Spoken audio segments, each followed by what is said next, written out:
Good morning. I'm West Valley College President Brad Davis, and I'm honored to welcome you to our 7th Annual Global Citizenship Conference.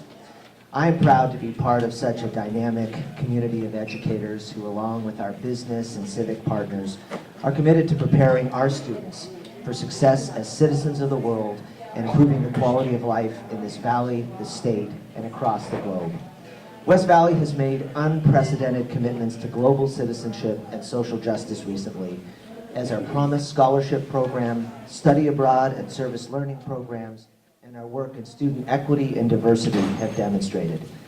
These programs have become important platforms for our students to contextualize their role in a world changing in a rapid, often terrifying way, and to ponder the immense weightiness of immigration reform, school violence, freedom of expression, and frankly, what it means to be an American in the age of Trump.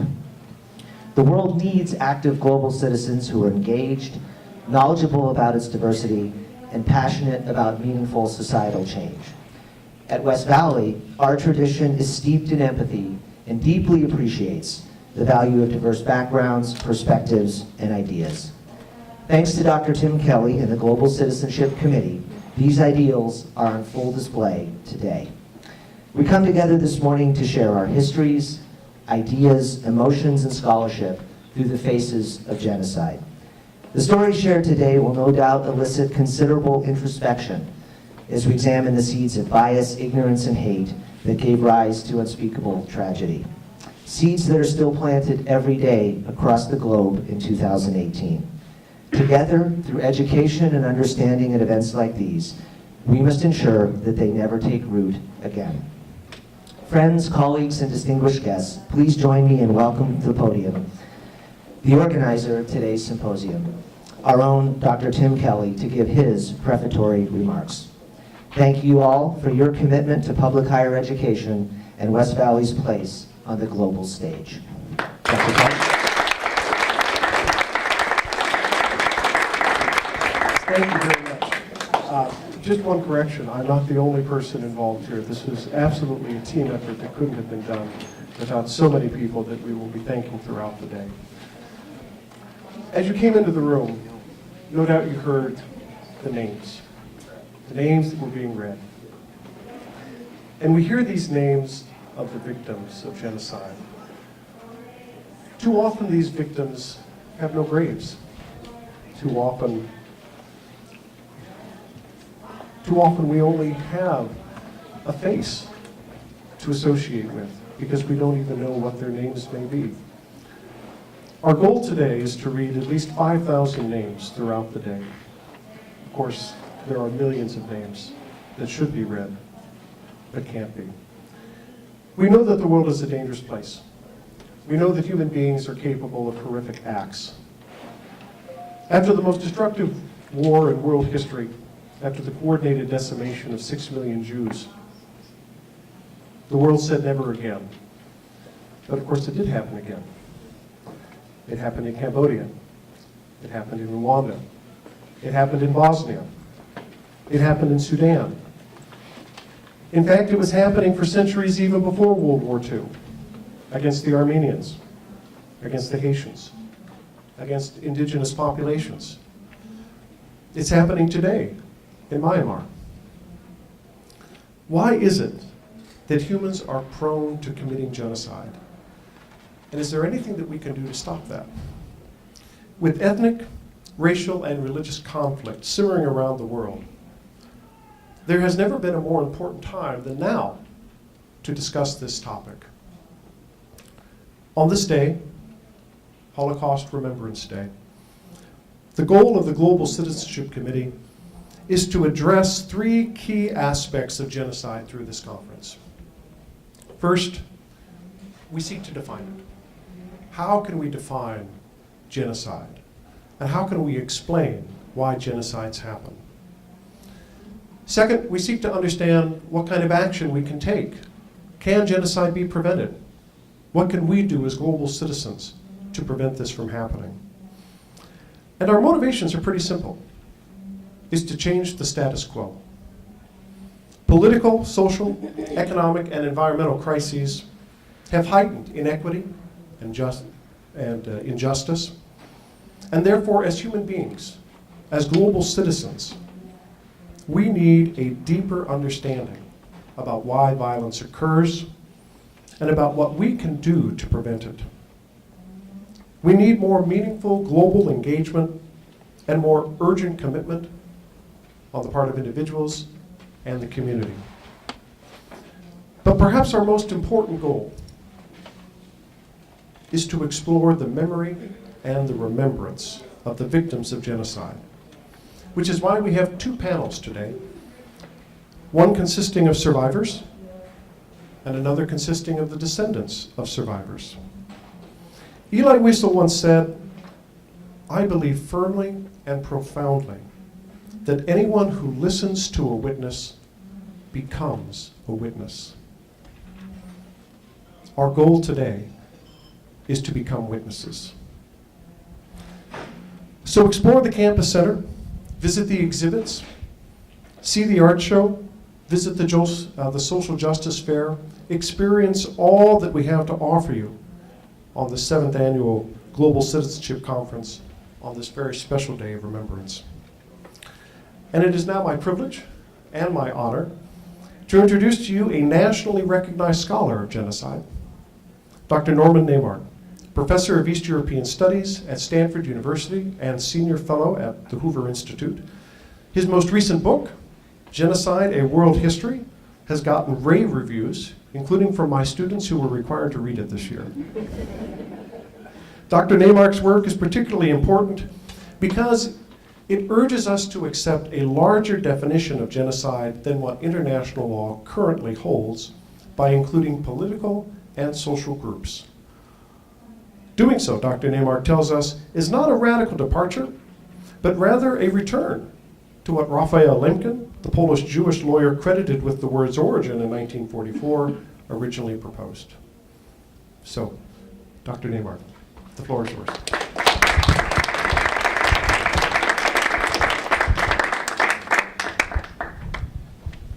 Thank you,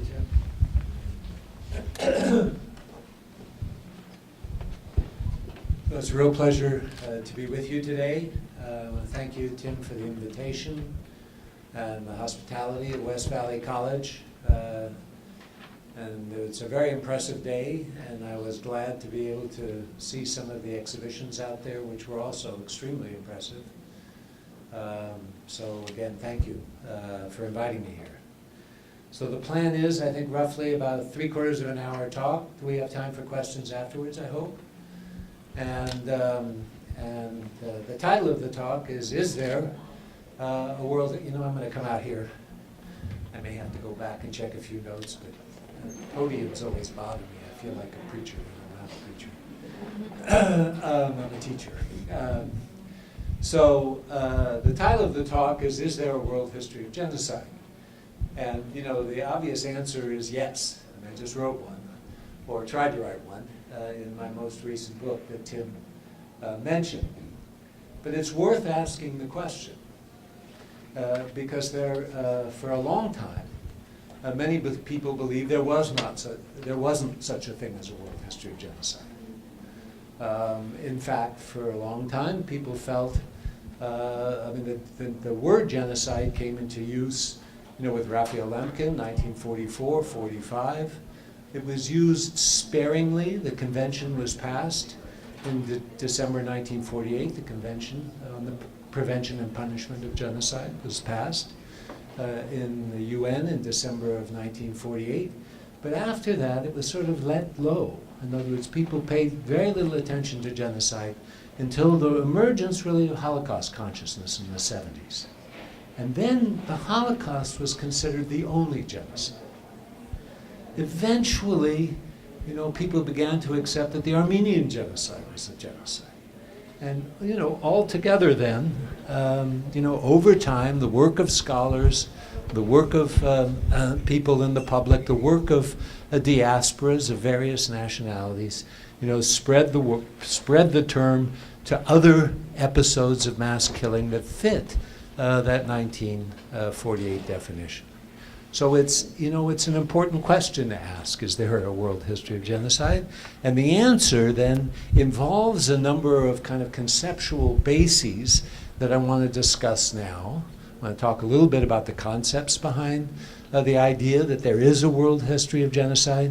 And then I want to talk about some themes in genocide, because if there is a world history, then the themes themselves in genocide, compare over time and over place. Okay, so that's basically what we're up to today. And again, I got to watch myself. You write a book on a subject, you can talk for a very long time about it. So I'll try to keep to my time, and I'm very anxious to hear your questions too. So first of all, genocide goes back to the very beginning of history. In other words, it permeates the history of humankind. And when I say humankind, I mean we go back, we think to the prehistoric period. We don't know for sure that in prehistoric times people identified groups of people and killed them as groups of people. But, archaeologists discover mass graves of people who have been murdered. We don't know exactly why. So, we're not sure that it goes back, to prehistoric times. Certainly I begin my book with the Bible and the Old Testament. And certainly if you read the Old Testament, it is it's an important document of human civilization. It is also a murderous document. If you've ever read it, I went back to the Old Testament for the first time since I was a little boy for this work, and you see that in many instances the Hebrew God demands that the Hebrews kill all of a people, right? And not leave one standing. Even something like, Joshua fit the Battle of Jericho, that spiritual we all know and we sung as children, maybe still sing. It doesn't say in that spiritual that at the end of all of this, Joshua slew all of the inhabitants of Jericho and destroyed the city. So it wasn't just the walls came tumbling down, but the people were murdered, all of them. And that, makes its way, of course we don't know that this actually happened, but it makes its way into into our civilization, into who we are and how we think. So genocide takes place throughout history. It's a part of who we are. It's a part of our very being as human societies. Okay? All right, the second thing to say is that genocide takes place everywhere in the world. No one is exempt. Every continent has examples of genocide. Every people, has somewhere in it a kind of history of genocide. I read an article just a couple years ago in New Yorker about, it was called The Last Selknam Speaker. And it turns out there's a Selknam people, who lived in Tierra del Fuego in the south of Chile at the end of the 19th century. They were described as a nomadic people of uncertain origin. That's actually a quote. And it turned out that the Selknam lived on very rich territory that was useful for farmers. Also, they discovered gold there. And in a very typical pattern of what I call settler genocide, the Selknam were eliminated by ranchers who wanted their territory. Right? As simple as that. Well, how many Selknam people are there? How many peoples are there out there that we don't know, were eliminated at one point or another? Our consciousness is higher now, which is good. But if you go back in time, there are probably thousands of peoples who were eliminated who we have no record of. Absolutely no record of. So genocide occurs then all the time. By the way, I should say that I'm working now with an editor friend at Yale named Ben Kernan on the 3-volume Cambridge History of Genocide. And so we're tracing genocide all the way from the beginning, right, up to the present, and there'll be chapters, by various scholars. Even in that book, You know, and I've been working on genocide since the mid-1990s. There are cases I've never heard of. I never even heard of. You know, I just wrote a world history of genocide. And I totally missed those cases. So what I'm urging you to think about is that there are places, there are areas of the world we know very little about, right? And all of a sudden, if you really study those territories and those areas, you'll find, you know, that there's a genocide there. Okay, the third thing I want to talk about in terms of kind of conceptual background to this question, is there a world history of genocide, and saying that there is one, is that you need a definition. And Tim is right, you have to have a definition. And that definition, you know, I think comes pretty, we have a pretty good one in the convention of 1948. I mean, this convention, Lemkin's work, I mean, Lemkin started already in the early 1930s working on the conception of genocide. He coins the term in a book in 1944 called Axis Rule in Europe. And then he becomes a very important activist in making genocide acceptable, you know, as a term in international jurisprudence. What that definition says fundamentally is that genocide, and I'm going to paraphrase, this is not exact but close, you know, are acts committed with the intent to destroy all or part of a national, racial, ethnic, or religious group, comma, as such. All right? Now let me go back over that definition a little bit. I mean, an important part of that definition says the intent to destroy. Okay? So intentionality is extremely important. It's a little bit like if you think about first-degree murder, right? Second-degree murder, third-degree. First-degree murder, you have to be preparing, you know, to kill that person, right? You just don't, you know, randomly walk up and shoot, or you don't randomly kill. You are preparing this act. And intentionality is very important to our definition of genocide. You know, juridically, people don't care very much about motivation, why you did it. It doesn't matter. Much more important is you intended to do it. Okay, and that sets a pretty high bar for genocide. Okay, so genocide, you know, is an act, or one of a series of acts, you know, to destroy all or part. So it's not the entire people, right? You don't have to destroy everybody. You don't even have to intend to destroy everybody, right? So you know, for many years people would say, well, Hitler was the only one who intended to destroy all the Jews, right?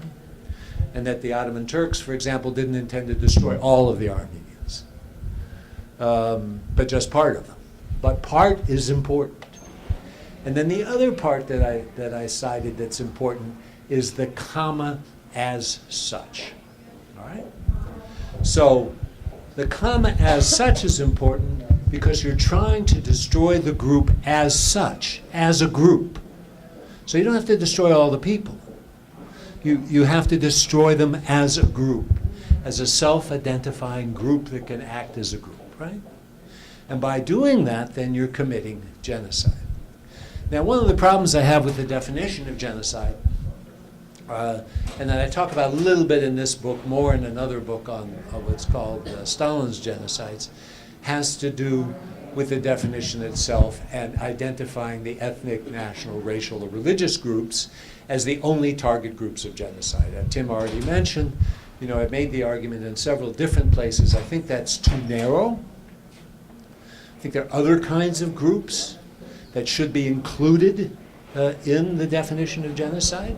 And not only that, other groups who have been subjected to genocide. I mean, take, for example, you know, mentally handicapped children and people in Nazi Germany who were attacked as a group by Hitler, right? Some 250,000 of them were eliminated. I mean, this is not an insignificant group, right? murdered most all of them. And shouldn't they be also considered the subjects of genocide, just like the Jews or the Gypsies, who are also attacked in similar ways?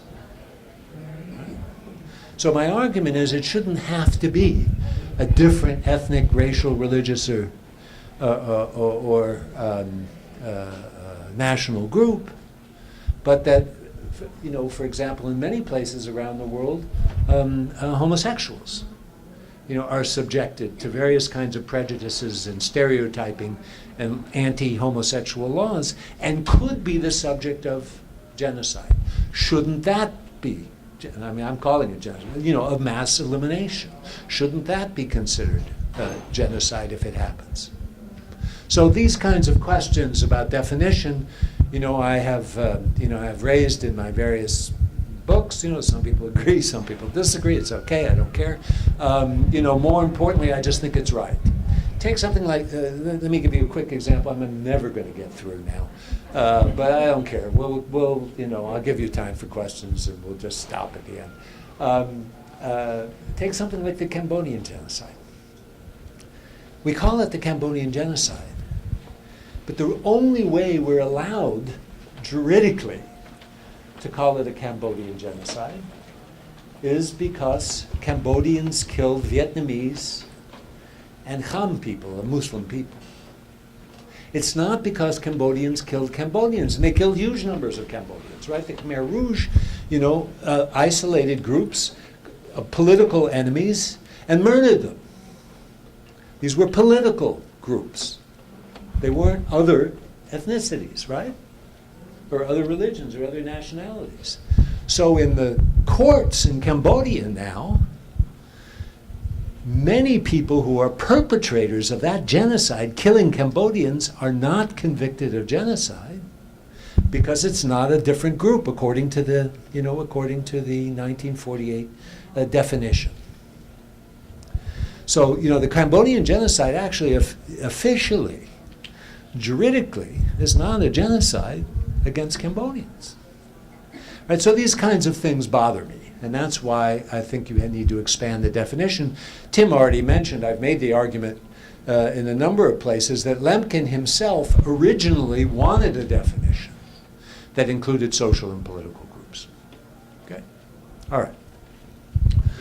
Okay, so those are some of the conceptual moments. Let's talk now about some themes.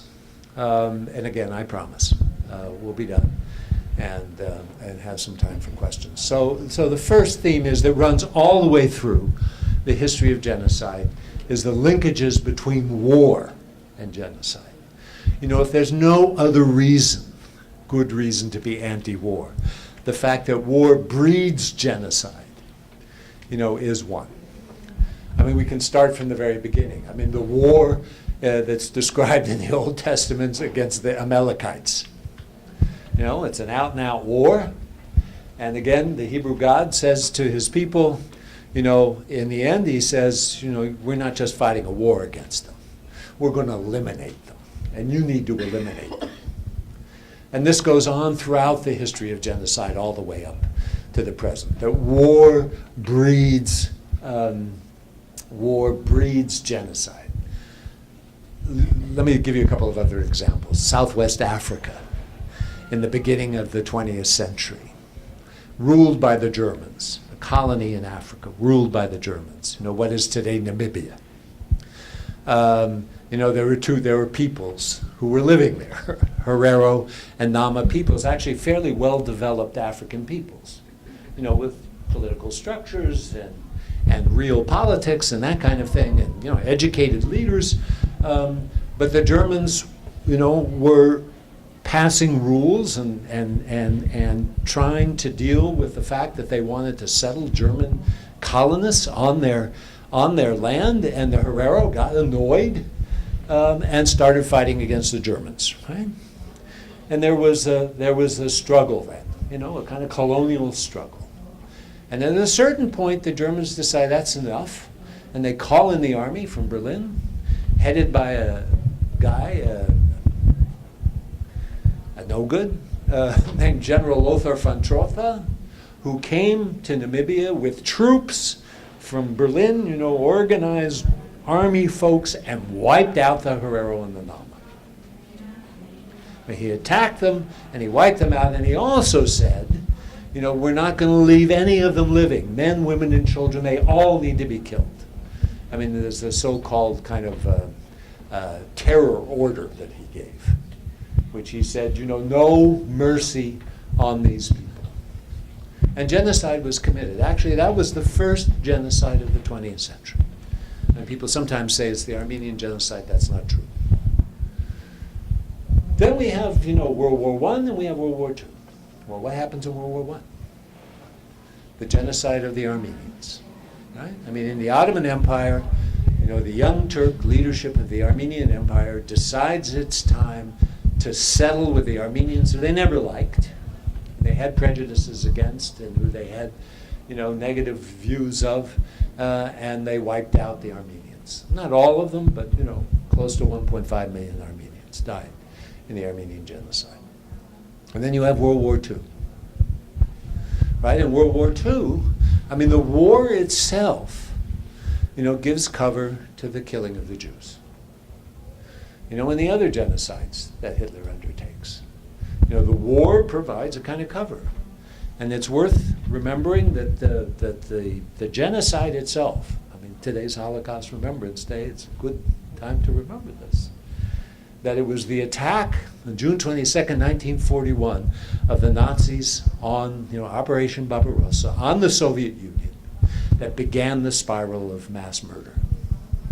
That peaked in 1942, after Wannsee in January 1942, and ended up then seeing the building of concentration camps and mass murder of the Jews. So war then, let's go back for a second to the Armenian genocide. Would there have been an Armenian genocide? Had there been no World War I? I don't think so. It's harder to say about World War II because we really know that Hitler really was out to get the Jews. But without that war, it would have been very, very difficult. And even an accelerating factor, occurred at Pearl Harbor, in December 1941. When it became clear that the United States was now an enemy of Nazi Germany and its ally, the Japanese, and there was nobody else to try to appease from Hitler's point of view, in some ways then the path opens up even more to genocide. Okay? So war breeds genocide. We can talk about Guatemala. We can talk about,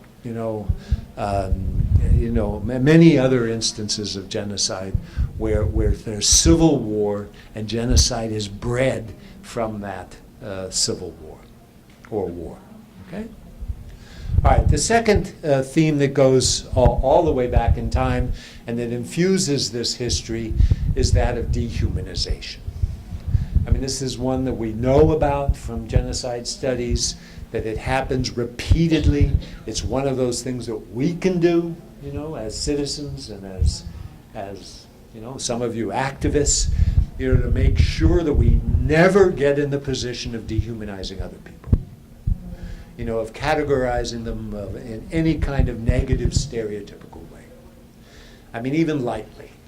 It's not a good thing to do. All of these genocides have this categorization of othering, that is separating out a group, giving them certain kinds of characteristics, saying they're not like us, and not only are they not like us, but they're inferior to us. And the moment that series of actions occur, and it frequently occurs before genocides, sometimes it occurs when there are no genocides, right? And in quotes, just discrimination or just persecution. Nevertheless, it's part of all genocidal stories. I was reading yesterday in my class. I'm actually teaching a class this quarter on genocide. We're reading a book on Rwanda. And it's it's another obvious case of genocide in 1994. 800,000 people. That's probably too many, by the way. The book argues it's fewer people, but it doesn't matter whether it's 600,000 or 800,000 people. In Rwanda before the genocide. So what happens with this othering is sometimes it's very minimal. That's why I'm saying even small bits, sometimes are just not worth it. In Rwanda, before the genocide started, before the kind of kickoff point of the genocide, Hutu and Tutsi got along pretty well. They were intermarried. And this is the same story for Bosnia, by the way, too. People are intermarried. I mean, mixed, in quotes, mixed race children, but they're not really different races. These categories are usually made up anyway. In the case of Rwanda, by the colonials, basically created the categories of Hutu and Tutsi.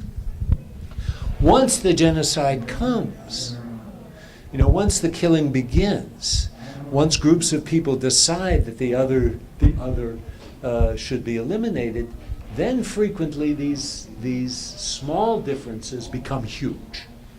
And all of a sudden the little jokes, become major reasons for to kill other people. So this happens in Rwanda.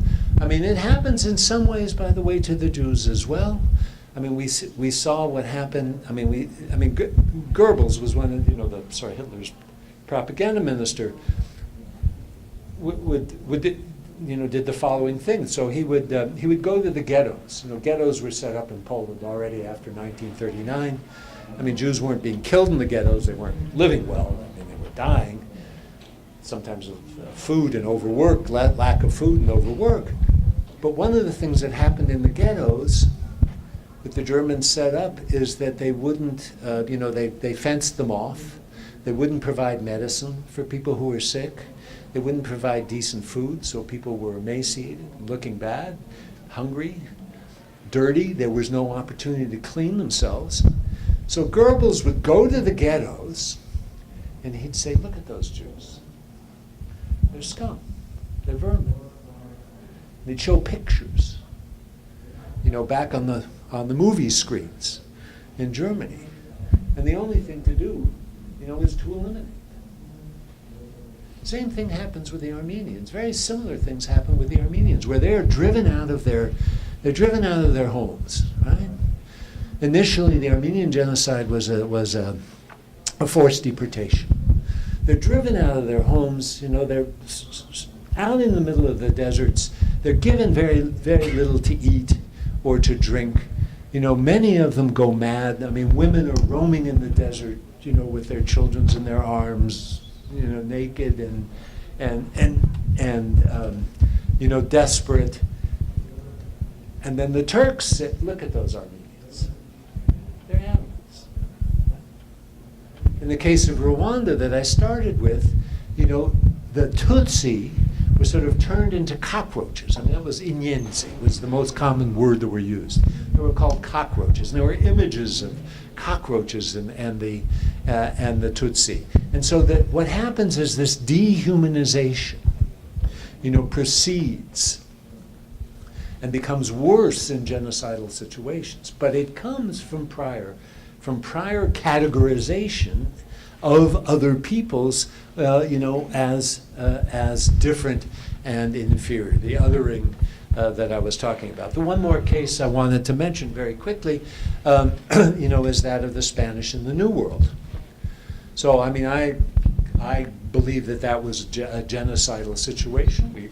We believe that, the almost 90% of the natives of South America and Central America died during this period. We know much of it was from hunger and overwork, but in point of fact, it was murderous hunger and murderous overwork. In other words, that the Spanish brought these conditions about. Why did they bring these conditions about? They treated the natives of South and Central America as less than human. They weren't human. And in fact, there was even a kind of disputation, the so-called Valadois disputation in the middle of the 16th century, where two sides argued, a guy named Sepulveda and a guy named De las Casas, And they argued about whether the Indians were human or not. And Sepulveda argued they were not. They were less than human. And what that meant is you couldn't convert them then to become something equal. And De las Casas said, no, they're human. And if we convert them, they will then, they will then be equal to us as human beings. Well, in the end, actually, De las Casas won that disputation, but didn't help in the New World. Where the conquistadors and the people who helped them basically proceeded to massacre, murder, exploit, and destroy, human communities of Indians based on the fact, natives of those areas, Aztecs, Incas, other great civilizations, based on the fact that they were less than human. Okay, let me go quickly then to a couple of other themes. Another theme is economic motivation, greed. And one of the things that we're finding in some of the newest historiography of genocide is how much economic motivations play a role. People, want the property of these other people. So we see, for example, some of this first came out of the work, I won't mention all the historians, you can ask me afterwards, and I can give you some names if you want. But, people have discovered, for example, that in one of the German war ministries that was supposed to procure material for the German war, there were a number of people who said, listen, the only way to get this wealth is from the Jews. And we've got to get rid of the Jews in order to get their wealth. They didn't really care about the Jews. They weren't even necessarily anti-Semitic. It didn't matter, right? But the fact of the matter is the Jews were an easy target for grabbing money and wealth. And we're finding similar kinds of things with the Armenians. Wealth was important. The Turks thought they had a lot more money than they actually had. But you see the same thing in the government. People saying, we don't really need these Armenians here, let's get rid of them, but let's hold on to their property, their land, their wealth.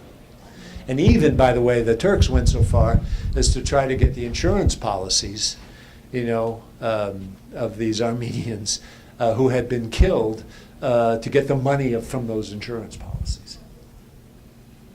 Right, from the United States. Many of them had insurance policies in the United States and Europe. So this kind of greed, comes out in many different cases. East Europeans. We know that a lot of East Europeans, and when I say East Europeans, I mean some Poles, Hungarians, Lithuanians, some others were also involved in the Holocaust. Why were they involved in the Holocaust? Well, they had their eye on that shop. They wanted that house. They were looking at that apartment. So in these small towns, scattered throughout the area, you couldn't have had a Holocaust without these collaborators, without people working with the Nazis. There weren't enough Germans to do it.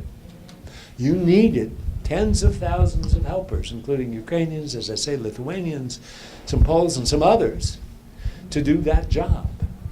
Why did they do it? Well, sometimes they were anti-Semites. Sometimes they hated Jews. But more often than not, they had prejudices against them, but there were frequently, avaricious motives. They wanted their property. So one final example I want to use here has to do with this settler genocide that I talked about, where it's a category of genocide, wherever settlers go, they tend to look at the land of others, meaning native peoples, whether they're native, North American peoples, whether they're Aborigines in South Africa, whether they're so-called Bushmen in South Africa, Aborigines in Australia and Bushmen in South Africa, and they say to themselves, we want that land. And this sort of comes out of some thinking in the 16th century, especially John Locke, who said, 17th century, John Locke wrote that, land belongs, to people who till it and organize it and put fences around it and raise crops and that kind of thing. And anybody else doesn't deserve any land. And that sort of notion was built into a lot of these colonial peoples. So again, it's not necessarily that they thought that the Indians were somehow not equal, although they did think they were not equal. But they looked at the land and they said, we want that land. By the way, in the case of the California Indians, I will mention one book to you. It's Benjamin Madley, which is called, I think, the California Genocide. I think it's a book that every Californian should read. Where we sit, where I sit over at Stanford, there were Indian settlements. What happened to those Indians? Well, in many, many cases, much more than you can imagine or that I ever imagined before encountering this young man's work who's at UCLA. These Indian tribes were massacred and killed, which was genocide. The way I look at, by the way, North American Indians and Aborigines is basically as individual tribes, as they self-identified, and if they were destroyed, in the process of the settlement, as many were, they were destroyed, by the way, by, primarily in the 1850s and 60s, and what comes right before that, the gold rush, right? The huge growth of San Francisco, and statehood. And all those three things brings the white man into this area, and they need things to eat, and the ranchers say, we want their land. So up near Mendocino, in a place called Round Valley, there was a group called the Yuki Indians, who I spent a lot of time working on, and the Yuki Indians were attacked and destroyed by rangers, in the pay, by the way, of the California government. Okay, a couple of other, maybe the thing to do is just to mention some of the other themes, because I really am determined to get some questions. So let me just talk briefly about a couple of other themes. Let's see, how should I do this? All right, I'll talk about one more theme very quickly, and then just mention a few others, and then we'll conclude. One more theme is the theme that I want to be sure to talk about comes under the rubric of something I would call cumulative radicalization. And what that means is almost every genocidal situation, has a certain pace to it. It has a certain set of dynamics to it. And those dynamics are important because, if you're thinking about intervention or prevention, sometimes if you can get in before it peaks, then you're doing well, right? Sometimes you can't get in before it peaks. So, for example, the Rwanda genocide really happens virtually overnight. Before we know it, tens of thousands of people are being massacred. And there were, intervention at that point would have been very difficult. Although before the Rwandan genocide, the general who was in Rwanda in charge of the UN troops say, something bad is coming, please help me, and I can stop it. And of course the UN did nothing about it, and the US wasn't interested either. So then it came very quickly. But others come more slowly, they peak more slowly. So there's a kind of cumulative effect. And what happens, literally what happens is, just take a group like this, and assume we have a couple genocidaires in our group. They start the killing, and they said, you better do some killing too, and then others join them, and eventually we all join. So there's a kind of social psychology to genocide that one needs to think about. The other part of the cumulative radicalization that I wanted to mention is the fact that it spreads to other peoples and to other groups.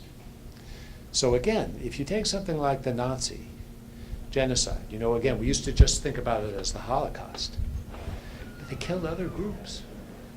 They killed the handicapped. They killed the gypsies. They killed Poles, 60, 70,000 of them, right after the original invasion. They killed Soviet POWs, 2.5 million of them. So other groups that are drawn into this killing frenzy. Right? And the same thing happens in the Armenian genocide, where it's not just Armenians who die, but Syriac Christians. And Greeks are attacked as well. Some people think what happened to the Pontic Greeks, those who lived on the Black Sea, is also genocide. So this is cumulative. In Cambodia, it's one people after another, including the Cambodians. Right? So you shouldn't just think of a kind of single group of people. The same thing with the Indians, by the way. Once they start killing groups of Indians, why not? We can get their land. And those who do the killing go from one group to another frequently. So these are cumulative episodes. There are other themes I could talk about having to do with gender, having to do with long-term causes and short-term causes, that sort of thing, but I want to conclude. So let's conclude. This story of a world history of genocide, I consider important to us, because if there is a world history, if it is everywhere, if it is all cultures and civilizations, then it means it's us. It means it's you and me. It means we're not exempt. I mean, people who somehow think that, Americans can't do this, or I can't do this, right? I think are making a really bad mistake. I mean, we're all susceptible to these same forces, that are out there. And again, a world history of genocide that underlies, that proposition. Now, I've given you a pretty glum view, right? And actually, most of it is pretty bad. I mean, this is not a pretty history. And if you consider genocide a part of human history, then it's important to understand that it's not a happy story. Still, there's a little bit of hope at the end. And it goes a little bit like this. Some of you may have read this book by Steven Pinker called, Our Better Angels, something like that. It's a very good book. Initially I was a little bit skeptical, but it's a very good book that puts together data about killing and murder and genocide from the beginning of history till now. So it's really mega data that he's dealing with. And what he says is, fundamentally, things are getting better. They're terrible blips, obviously. The first half of the 20th century was one of those blips, especially the war and what happened around the Second World War, but also around the First World War. But nevertheless, the curve is basically a good one. We're killing less, we're raping less, we're committing homicide less, and we're committing genocide less. Why, he says? The basic argument is that norms are changing internationally. And that's where you fit in, and where I fit in. Meaning to make those norms change even more quickly, and to make them even more powerful, that genocide needs to end as a part of world history. It won't end as a part of world history, but at least, we can try to reduce its incidence. Thank you very much.